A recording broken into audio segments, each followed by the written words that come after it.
Welcome to the Deep Dive, where we take your sources and extract the most important nuggets of knowledge or insight. Today, we're plunging into a topic that, well, it resonates with virtually everyone: self-discipline. Our guide for this deep dive is Curtis Leone's compelling book, Self-Discipline: Why Self-Discipline is Lacking in Most Assistant, and How to Unleash It Now. Leone's promise is pretty direct: actionable information to supercharge your self-discipline to achieve great feats in life. And let's be honest, you've likely experienced this, right? That common struggle. That burst of enthusiasm for New Year's resolutions, maybe a new fitness routine, or some long-term project, only to find that initial fire it dissipates, often replaced by this vague sense of guilt or frustration, that core challenge, the gap between intention and actually doing it. That's precisely what this deep dive aims to tackle. Leone positions his book as the ultimate self-discipline master guide, and he boldly aims to make this elusive quality come easy by the last page.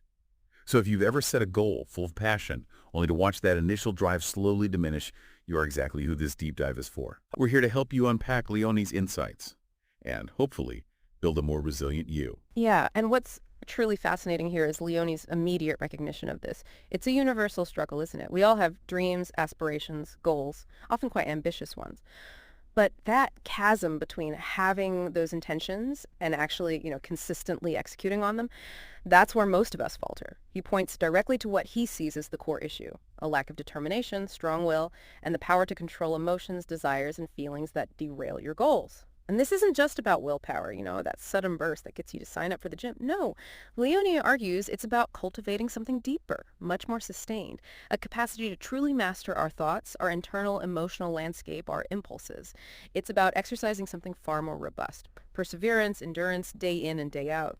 And what this deep dive will show you is how Leone meticulously demystifies what often feels like this innate talent. Like some people are just born disciplined. He breaks this complex, often elusive ability down into remarkably manageable, actionable steps.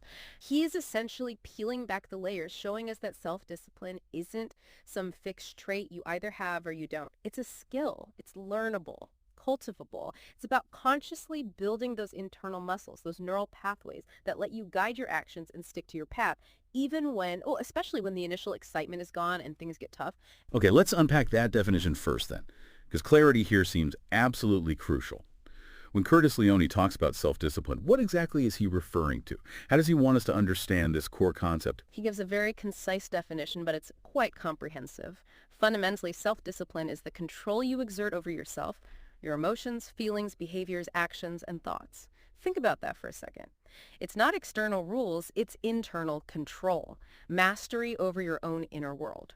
He clarifies this by emphasizing avoiding unhealthy excesses, anything that could lead to negative outcomes. So it's about moderation, making conscious choices to steer clear of things that might derail you. When you have self-discipline, he argues, you can control those urges for unhealthy or unconstructive activity that undermine your goals. And crucially, it allows you to consistently stick to your mission, your goals, even when those powerful urges or distractions pop up.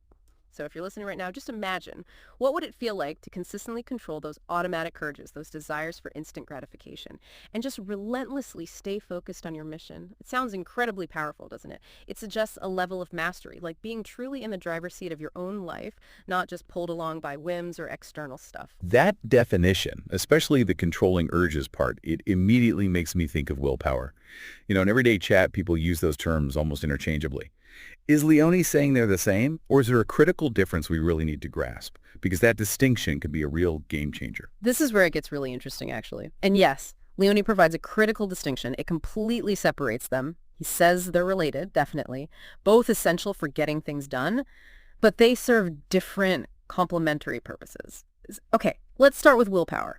He describes willpower as your ability to set a course of action, then say, engage, then be certain that you will get started. Pause. It's that inner power that helps you to overcome inner emotional as well as the mental resistance to take action. Think of it like that initial burst you feel, right? I'm going to start exercising, or I'm finishing this report tonight. It's the force that propels you into motion, overcomes that inertia, pushes you to start. Willpower catapults you into action. It's powerful, absolutely, but Leone cautions it's often temporary. It helps you start. It's the sprint. Okay, the initial push. Got it. So what about self-discipline then? How does that fit in? Right, so self-discipline, this is the companion to willpower, the partner for the long haul. Self-discipline, he explains, gives you the stamina to persevere in whatever you do. It provides the ability to withstand difficulties, whether they're emotional or mental. And that's key. It's not just pushing through physical discomfort, but battling that mental resistance when things get boring or you hit a setback. Plus, and this is huge, self-discipline gives you the ability to reject instant gratification for greater good, even if that greater good takes more effort, more time. So if willpower is the spark igniting the engine, self-discipline is the high-octane fuel keeping it running on that long, tough journey through rough terrain, uphill climbs. All the bumps in the road. Exactly. One gets you started, the other keeps you going until the very end, ensures you reach the destination. It's the marathon. And the implication of this difference is profound. With self-discipline and willpower together, you are able to choose your behavior and reactions instead of being enslaved by them. That's a powerful idea, isn't it? Liberation. It leads to feeling more powerful and in charge of yourself, taking conscious control rather than being swept along. Like actively designing your life, not just reacting to it. Precisely. Okay, that clarifies the roles nicely. So what does this mean for us day to day? Why do we need self-discipline? Not just for big achievements, but for our general well-being. What are the wider benefits Leone talks about? He makes a very strong case for its importance, yeah. Detailing several critical benefits that go way beyond just, checking off a to-do list, it impacts everything. First, maybe the most obvious one, is overcoming distraction and staying on track. Without self-discipline, Leone says, we lack self-control. Plain and simple. So when we're working on something important, a project, a goal, even chores, we get sidetracked easily. We give in to desires, urges, feelings of boredom, check social media, whatever. We lose sight of what's important. Self-discipline reverses that. It helps you stick to whatever it is you have planned to do, no matter the level of discomfort or difficulties. Yeah. It's the difference between dreams fading and making them real. Not quitting just because the path got bumpy. Right, that ability to push through the discomfort. Exactly. Second, it leads to clarity and better decision-making. It lets you control your internal state, avoid negative thinking when facing challenges. When you're self-disciplined, you actually think before acting a step many of us skip. This pause lets you brainstorm better, think clearly under pressure, focus intently, finish chores, carry out plans despite obstacles. Plus, it helps you make the right choices by evaluating things, by weighing their pros and cons, cutting down on those impulse decisions we often regret, like having a better internal GPS. Okay, clearer thinking, better choices. Makes sense. What else? Third, and this might surprise some people, it contributes significantly to happiness and inner peace. Leone cites a 2013 study by Wilhelm Hoffman. It found that people with high self-control were actually happier. The study suggests disciplined people handle goal conflicts better, wanting to work out but also wanting to watch TV. They navigate that with less turmoil. They also waste less time at unhealthy behaviors, freeing up mental energy, and take positive decisions easily, boosting their overall peace and contentment. Higher inner peace, deeper happiness. Wow, okay. So discipline isn't about being miserable. It can actually lead to more happiness. But that's counterintuitive for some, I think. It really can be. And finally, he stresses its role in building character and relationships. Self-discipline helps you fulfill promises not just to others, but crucially to yourself. It lets you keep working on something even when the initial excitement vanishes, which is when most people quit. It's what makes you wake up and do things you might not feel like doing just because you committed. With discipline, it's easier to build character, inner strength, stability. It gives you capacity to control impatience, anger, those knee-jerk reactions that damage relationships. This control commands respect, not just because you achieve goals, but because you become reliable, self-possessed. Ultimately, you achieve what you set out to do, strengthening your resolve and your connections. So maybe think about this.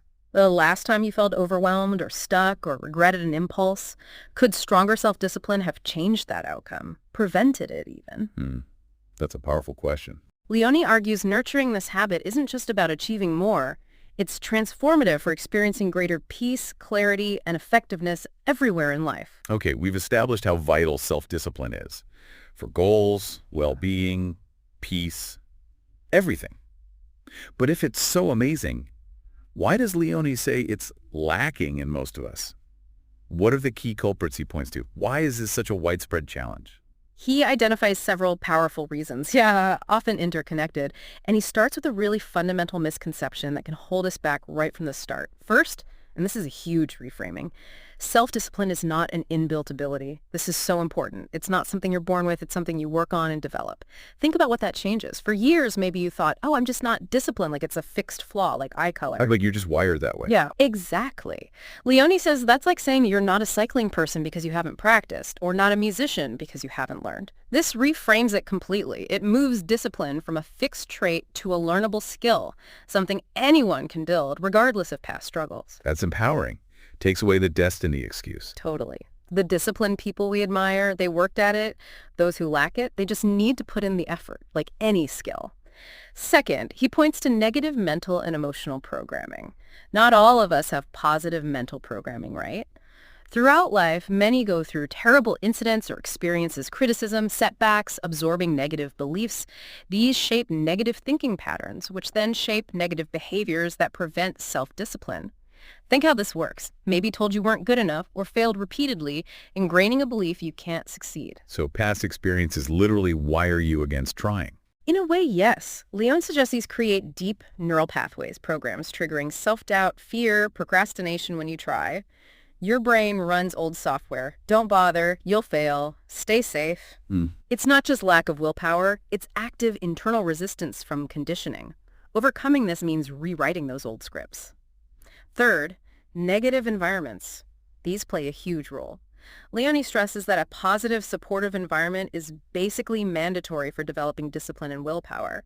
If people around you aren't supportive, or worse, they demoralize you, criticize, tempt you away, you'll find it incredibly hard to discern right and wrong and discipline yourself. The influence of our surroundings is massive. Underestimated, often. Think dieting with supportive friends versus those constantly offering cake. If you're not in a positive environment, work, home, social circle, Leone strongly advises you actively work on creating one. Setting boundaries, seeking supportive connections, limiting negative influences. Okay, environment matters. What else holds us back? Fourth, a major blocker, fear of failure. The fear of failing at something often keeps us from taking an initiative at all. It's a vicious cycle, right? Too afraid to start because you might fail, so you don't start. No action means no progress. This inaction then lowers your inner strength, your willpower. It sabotages you before you even begin. The perceived risk feels bigger than the potential reward. Paralysis by fear. Yeah. Fifth, straightforward, laziness. He puts it plainly. If you're lazy, you never feel like doing anything, always procrastinating, and he's blunt. Where there is procrastination, there cannot be self-discipline. Mutually exclusive. No room for both. None. Laziness is that comfort inertia, the path of least resistance. The solution. Simple, but not easy. Laziness and procrastination have to go. Sixth, low self-esteem and self-confidence. These are significant hurdles. If you don't value yourself, doubt your abilities, it's incredibly hard to be confident enough to get things done. Lacking awareness of your strengths, lacking confidence, discipline feels insurmountable. Leone notes if self-esteem is low, it will seem pretty easier to procrastinate something, even if it is critical. If you don't believe you're worthy of the goal, why do the work? Exactly. Internal belief is almost a prerequisite. Seventh, easily falling prey to temptation, maybe the most direct indicator. If you're easily lured away unhealthy food, distractions, unproductive chats, your discipline is lacking. The definition involves rejecting instant gratification. Gaining restraint means actively overcoming these weaknesses, building resistance to immediate pleasure for long-term reward. And finally, he highlights a lack of purpose. To be truly disciplined, Leone argues, your life needs a compelling purpose, a clear goal you're dedicated to. Conversely, if you do not know your lifelong objectives, you are likely to have a lacking self-discipline. Without a clear destination, that burning why we'll talk about, it's hard to stay on any path, no matter the initial willpower. Like a car with no GPS destination. You just run out of fuel or stop. Wow, that's a comprehensive list. Environment, fear, self-esteem, purpose. It's complex. It is. So, as you reflect on this, which reasons resonate most with your own experiences? Why have you maybe struggled with consistency? Recognizing the why is that first crucial step towards change. Leone is clear. If your discipline is lacking, achieving what you want will be slim. Knowing why we like it is crucial, that self-awareness piece. Yeah. But how do we then move from understanding the problem to actually building the skill? Leone's first practical step sounds foundational, connecting back to that purpose idea. Determine why you want to gain self-discipline. Why is nailing this why so critical? Because without a strong, compelling, really personal reason, it's incredibly hard to stick with it, especially when things get uncomfortable, boring, challenging. That why is the consistent fuel for perseverance when the initial buzz wears off. It's your anchor. And Leone offers a powerful two-pronged approach to figure out this crucial why. First approach, visualize your objectives. Specify your what. He stresses you can't achieve much if you don't know what you really want. Not vague stuff like be healthy or be successful. Be incredibly specific. Weight loss. Exactly how many pounds? Within how long? And how will you measure progress? Specificity creates a tangible target. Makes sense. You need to know where you're aiming. Right. And to get there, he emphasizes the power of visualization. Set aside quiet, undistracted time. Relax. Then vividly envision your goals as if already achieved. Engage all your senses. Make it real. Don't just see your target weight. Feel the lightness, your compliments. Smell healthy food. Taste vibrant flavors. Makes the future tangible. Creates an emotional connection. Building on that, he introduces practice simulation. This is insightful. Beyond just envisioning the result, you imagine engaging in all the steps necessary to achieve your goal. Weight loss example. Simulate eating healthy, exercising regularly, tracking performance. Imagine waking early, feeling the muscle stretch, preparing nutritious food, resisting snacks. So you mentally rehearse the process, not just the prize. Exactly. It makes the actions feel familiar, less daunting. Pre-wires your brain for success. Then comes a crucial question. After visualizing and simulating the what, you must ask, why do you want whatever it is you've envisioned or simulated? Why do you need self-discipline to make that goal a reality? This pivots from wishful thinking to true motivation, connects the outcome to a deep personal drive, your values, your fears. You might have imagined a better you, but without this why, this emotional anchor, you'll often give up. This deep questioning creates the enduring spark. Okay, visualizing the what, then drilling down to the why behind it. What's the second approach? The second is to ponder on why you want to develop self-discipline and why you want what you want. This involves candid reflection on specific areas where you've stagnated due to lack of discipline. He gives examples. Stagnated career-wise because you lack motivation to search for opportunities. Want to wake up early but can't stop sleeping late. Hard to follow a diet because of desserts or inconsistent exercise. These are signs of lacking discipline, and they provide fertile ground for your why. To overcome this, your greatest booster is cultivating a reason strong enough to truly want to transform. Sit alone, quietly, no distractions. Dedicate time to reflect. Why do you genuinely need to be self-disciplined? Then create two lists side by side. Positive reasons. How you gain when you build discipline. Connect it to your goals, ambitions, tangible benefits, emotional rewards, better relationships, health, career, e.g. feel accomplished, more energy for kids, launch that business. Negative effects. How you lose or suffer by doing nothing. Painful consequences of staying undisciplined. Continued frustration. Health decline. Missed opportunities. Regret. Erosion of self-trust. E.g. stay stuck. Health declines. Never reach potential. That sounds intense. Yeah. Listing out the negative consequences. It can be, but it's powerful. These two lists provide a visceral feel of what exactly drives you to take action. They concretize motivations, illuminate pitfalls. It's about connecting to the emotional stakes. Leone concludes, when you have a clear, emotionally charged why, it's much easier to customize your approach and maintain momentum. This foundation of purpose is what truly propels you. Okay, so we've dug deep, unearthed that powerful why, that personal motivation fueling the journey. We understand what's driving us. What's the next major dragon Leone says we have to slay? It sounds like it's about tackling those ingrained habits, those mental traps that always trip us up. Absolutely. The second critical step, and Leone presents this forcefully, no sugarcoating. Get rid of all extremely unhealthy behaviors you commonly practice. Waiting to feel like it or waiting for the right time. He calls this by far the most destructive habit, keeping us from completing tasks on time. To become 100% self-disciplined, you must stop this. Stop making excuses. It's a direct assault on procrastination. He specifically targets that idea of do something when it feels right for productive action. Leone argues fiercely against basing actions on unstable emotions. Our feelings roller coaster all day, right? Motivated one minute, lazy the next. But discipline is about getting past those internal barriers, like waiting for the perfect mood or the right time. Discipline keeps you going even when enthusiasm fades, you're tired, it's raining. Emotions shouldn't determine if you start. Choosing based on comfort is the wrong approach. Exactly. It prevents sustainable discipline. If you think of waiting for the right feeling, Leone says revisit your why. Your why list didn't factor in feelings. It was logic, aspiration, long-term benefit. To overcome this, he connects it to brain science, referencing Charles Duhigg's The Power of Habit. He explains two key brain areas, the basal ganglia, autopilot habits, and the prefrontal cortex, conscious decision-making. Okay, the habit part of the brain and the thinking part. Right, the implication. Once a behavior becomes a habit, our brain conserves energy, stops using the decision-making prefrontal cortex. We run on autopilot via the basal ganglia, so to break a bad habit and build a new one, you need to start making decisions very actively, overriding that autopilot. Leone acknowledges, when you first do this, choose something your brain labels uncomfortable, it will definitely feel wrong. Because your brain resists the change. Precisely. The bad habit is ingrained. Your brain signals discomfort. But you need to keep going. Stick with it. Act against the feeling, and your mind will soon embrace the new habit. Example, laziness ingrained. Decide to work out. Feels uncomfortable. Wrong. Acknowledge it. Ignore it. Push through. You build the new habit, training your brain, not just your body. That makes sense. But how do you push through that initial wrong feeling? One powerful strategy. Use mantras. A mantra is a positive suggestion or chant that you create and say repeatedly. The mechanism. Simple but effective. Saying something frequently subtly influences your mind, shapes your thinking pattern. Example, if you constantly told yourself, lazy feels good, that negative suggestion shaped your behavior. Positive ones can too. Mantra chanting is repetitive, positive self-talk. Create one related to discipline and your goal. I am disciplined, I act now, or consistency is my superpower.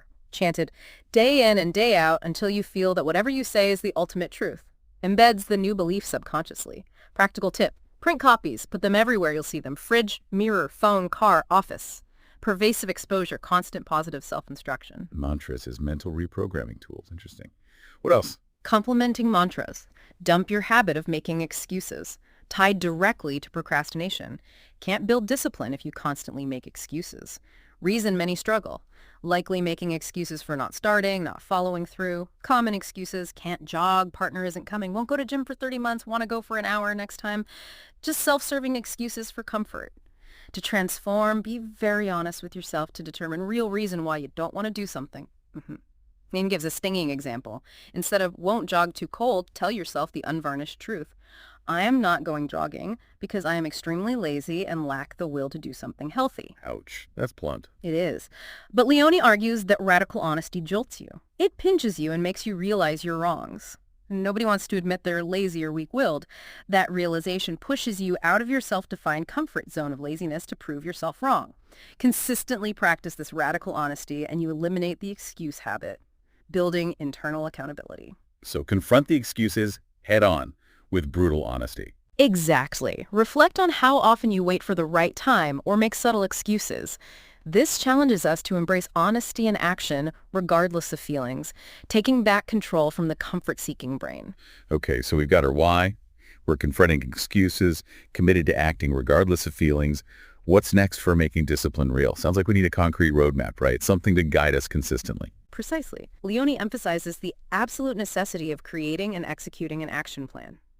This translates desires into structured steps, the blueprint for building discipline, turning hopes into actions. First, make your action plan. Simple notebook table, Excel, Word doc, whatever works. Identify all necessary steps, determine the precise logical order, forces clarity. He specifies essential column sections, action to be taken, clear specific task, call X, not network, time to start the task. Crucial, links to SMART goals, specific, measurable, achievable, relevant, time-bound.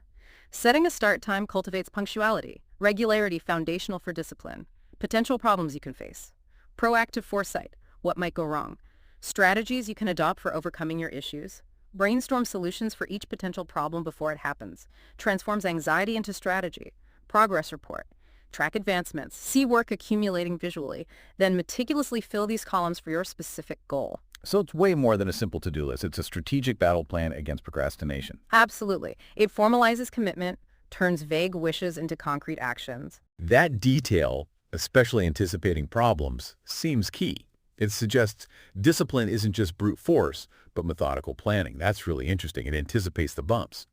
But does all this planning kill the spontaneous energy? How does Leone balance this roadmap with the desire for immediate action? What's next after drafting the plan? Great point. Leone would argue true discipline sustains enthusiasm through the course because of the planning. The plan supports, not stifles. Second step after drafting. Prepare yourself to take some action. Review the plan keenly. Absorb it. Identify flaws, missing steps, wrong assumptions. Make changes now. It's iterative. Then, psychologically prepare to act. These are the specific steps. Goal: weight loss via yoga. Plan actions. Research studios. Call 3. Enroll. The action plan is your guide. If it's not detailed enough, get help brainstorming ideas. Don't get stuck. Seek input. Critical element: setting a start time for each task. Part of SMART: injects urgency, instills commitment. Leone emphasizes, can't discipline yourself without punctuality, regularity. Starting on time daily builds routine, shapes discipline. Temptations will come. A fixed start time is a barrier. This leads directly to the third point. Anticipate potential issues and find strategies to fix them. That proactive problem solving. Consider any likely problem. Devise strategies beforehand. Example: fear hitting snooze on 5 a.m. alarm. Problem: will probably fall asleep. Solution: ask partner roommate to wake you. Accountability partner to call relentlessly. Thinking of strategies before problems arise instills respect in your action plan, builds resilience into the design. Planning for failure points. Smart. Fourth, track your progress, review your plan, and make necessary changes to it. Can't know how you're doing if you don't track. Are you following the plan? Is the plan working? Plan how often you'll measure. Weight loss goal: 15 pounds in 2 months. Decide weigh-in frequency: weekly, bi-weekly. Consistent measurement identifies flaws in the plan. Step 2 hard. Time unrealistic and lets you fix them. Increases adherence, nurtures discipline. It's about learning, adapting, refining. Flexible within a disciplined framework. Finally, a crucial psychological piece. Reframe the mistakes you make. Mistakes are inevitable, especially starting out or changing deep habits, but he assures that's completely fine. Critical instruction: do not put yourself down. No self-hate, self-criticism. It's counterproductive, demoralizing. Instead, get up, motivate yourself, and continue pushing. Research shows when you err, you either shut down or strive to resolve. Focus on flaws, work to correct them. Much more likely to succeed than ignoring them. Discover a mistake. Reflect objectively. Avoid blame, criticism. Goal: encourage action, not demoralize. Reflect on the positives and benefits of discipline, the bigger picture of your why. Focus outward on the desired future. Motivates action, doesn't wallow in mistakes. Cultivating resilience, growth mindset, self-compassion. Okay, planning, tracking, anticipating problems, and crucially, handling mistakes constructively. That's a solid framework. It really is. It turns discipline from a vague concept into a managed process. Now, building on that action plan, Leone acknowledges that changing habits means facing temptations. He's realistic, right? It's not an instant switch. What are his practical strategies for navigating these roadblocks when temptation hits? Yeah, he provides several practical methods to stay committed when that immediate gratification calls or old habits pull. Building real-world resistance, outsmarting impulses. First, detach yourself from the attractions. Direct environmental control. Physically remove yourself from the temptation source. Trying to stop smoking. Stop meeting smoking buddies until you have gained complete restraint. Or stop visiting spots where you smoked. Binge watching TV instead of studying. Cancel the cable subscription for a month or block sites during work hours. Out of sight, out of mind, basically. Largely, yeah. Reduces exposure to triggers. Makes saying no easier if you don't even have to confront the yes. Second, envision resisting the temptation. Mental rehearsal. Cognitive strategy. Actively visualize yourself successfully resisting in a specific scenario. Trying to cut sugary treats. Visualize picking up a candy bar, enjoying its aroma, then putting it away without eating it. Repeat until confident. Helps control volatile emotions during temptation. Each imagined victory empowers you for real ones, boosts discipline, makes the desired response feel familiar, achievable, like practicing before the performance. Mental practice for real-life scenarios. Okay. Third, a rational approach. Weigh immediate gratification against long-term consequences. Temptation's allure is instant pleasure comfort. But it's fleeting, often followed by guilt, negative repercussions. Tactic. Always compare short-term pleasure with severe long-term negative consequences. Smoking's momentary satisfaction versus lung cancer risk. Dessert's brief pleasure versus long-term health goals to make consequences visceral. Worst-case scenario thinking. Trying to exercise for weight loss, tempted to skip. Think about what would happen if you don't exercise and lose weight. What do you think is the worst that can happen? Focus on what you fear most. Health issues, limited mobility, lower quality of life. Creates a powerful internal counterforce to the immediate desire. Makes the cost of an action clear. Using fear constructively almost. In a way, yes. Fourth, distract yourself. Dwelling on temptation makes it harder. Don't focus on what you're missing out on. Actively distract yourself. Research shows doing something enjoyable or mentally occupying helps fight temptations. Interrupts the temptation to action pathway. Practical examples. Go for a walk immediately, call a friend, tackle a small chore, do a quick puzzle the moment temptation strikes. Redirect mental physical energy away before it gains momentum. So remove the trigger, practice resisting mentally, weigh the costs, or just change the channel in your brain. Pretty much. These aren't just tricks, they're strategies to rewire immediate responses. Which can you implement today? Detach, envision, weigh, distract.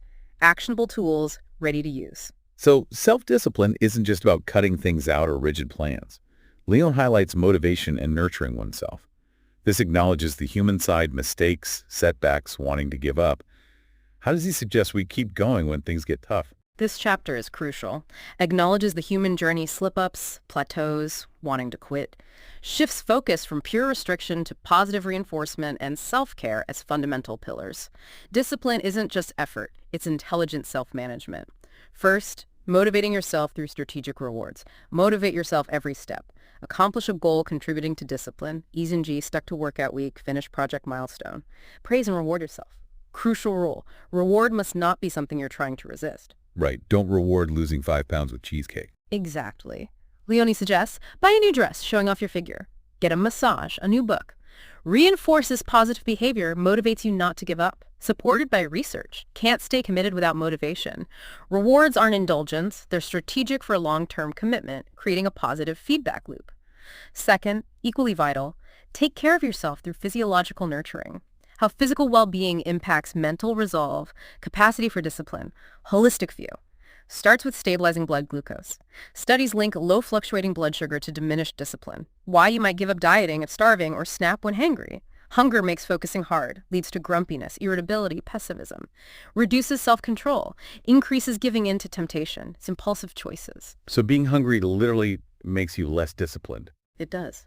But it doesn't mean eat tons.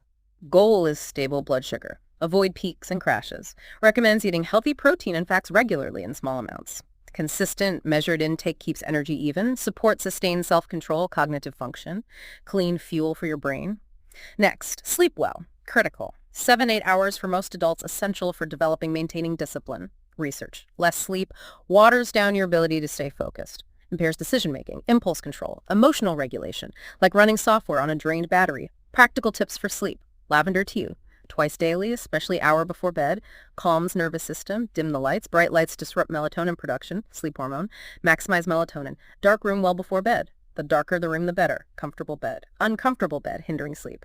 Invest in a better mattress. Prioritize sleep environment as investment in discipline. Sleep is a discipline tool. Interesting. Finally, overcoming stress. Stress negatively impacts discipline. Chronic stress, brain in fight or flight, hindering rational decisions, long-term planning, combat stress. Get enough sleep, again, central role.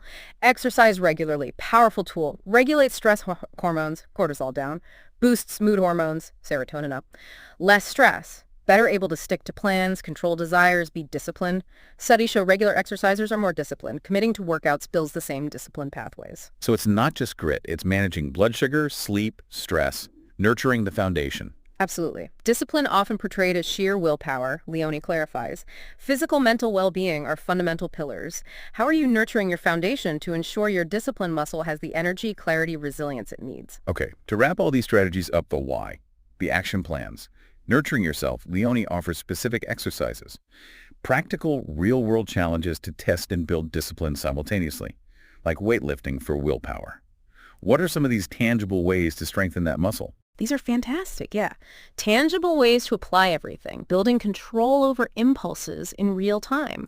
Small, consistent acts of defiance against comfortable defaults. Cultivating the habit of choosing the harder, disciplined path. First, give up your seat. Simple, profound exercise and social self-control. On transport, at event, comfortably seated. Elderly, pregnant, person in need enters. Try giving up your seat. Get up, offer it, even if you don't want to. Feels uncomfortable, had a long day. Seems polite, but it tests discipline. Can you control the impulse to say no? Prioritize comfort. One step closer to disciplined self. Choosing something that doesn't excite you requires small sacrifice. Actively controlling emotions' desires. Core of discipline in action. Using everyday courtesy as a discipline workout. Yeah. Clever. Second, do a chore right now. Targets procrastination immediately. Dirty dishes, laundry, dreaded email. Instead of later or When you feel like it, Leone instructs, just get up and do that chore right now. Don't postpone, mantra. Say, I can do it, and get up, then do the task. Immediate action on small things overcomes laziness, improves discipline, reinforces decisive action over procrastination. Each chore done now, micro-victory against inertia. Third, more challenging. Make a big change to your routine. Excellent for proving capacity for change, especially when you think you can't. Choose one specific deep habit. Make a drastic change for 1 week. Examples: drink coffee with milk. Give up milk for a week. Drink 4 cups tea daily. Cut to 2 for a week. Point isn't the specific habit, but conscious, sustained disruption. Shows you can change habits for good. Boost discipline, confidence. Expect initial crankiness, brain resisting. Keep going. By day 5, feel good, realize your power, gain courage for bolder changes. Pushing through that initial resistance barrier. Yep, exactly. Fourth, choose stairs over elevator. Another everyday chance to choose harder path over least resistance. Habitually take elevator. For 1 week, consistently take stairs. Stick to it rigidly. Control desire for easy route. Discipline is about making tough choices and choosing the right thing even when easier option is there. Controls desires for immediate convenience, added bonus, burns calories, improves fitness. These aren't just small acts. They're designed as micro battles against comfort, ease, instant gratification. Showing you, moment by moment, you can control desires, exert mastery. Precisely. Consistently applied, they collectively help slowly discipline yourself, give up unnecessary desires, control emotions. Progressive control is crucial. Each small victory, giving up seat, taking stairs, builds momentum, reinforces habit of choosing discipline over ease, chips away at old autopilot, installs new habits. So consider these challenges. Which could you incorporate starting today? Power lies in consistency, not intensity. Showing up for yourself, one small discipline act at a time. We've covered an incredible amount in this deep dive into Curtis Leone's self-discipline. From understanding that crucial difference between willpower and self-discipline, to identifying the surprising reasons it's often lacking, and exploring that roadmap of actionable steps and daily exercises. It's clear this isn't just about grinding through, it's about strategic self-mastery, profound self-awareness.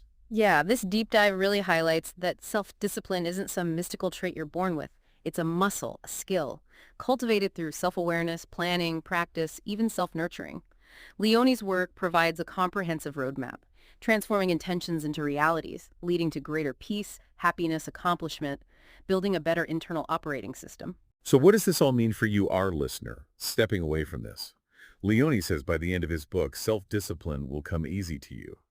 Bold claim, maybe.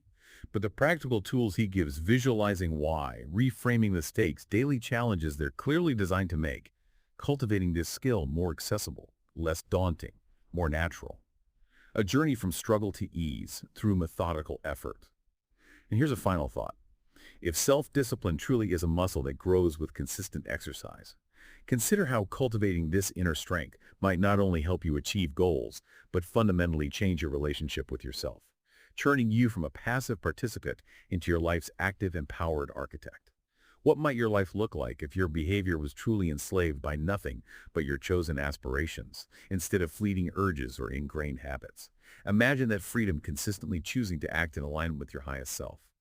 Thank you for joining us for this deep dive. If this discussion sparked new insights, be sure to subscribe to the deep dive for more shortcuts to being well informed. We look forward to our next exploration with you.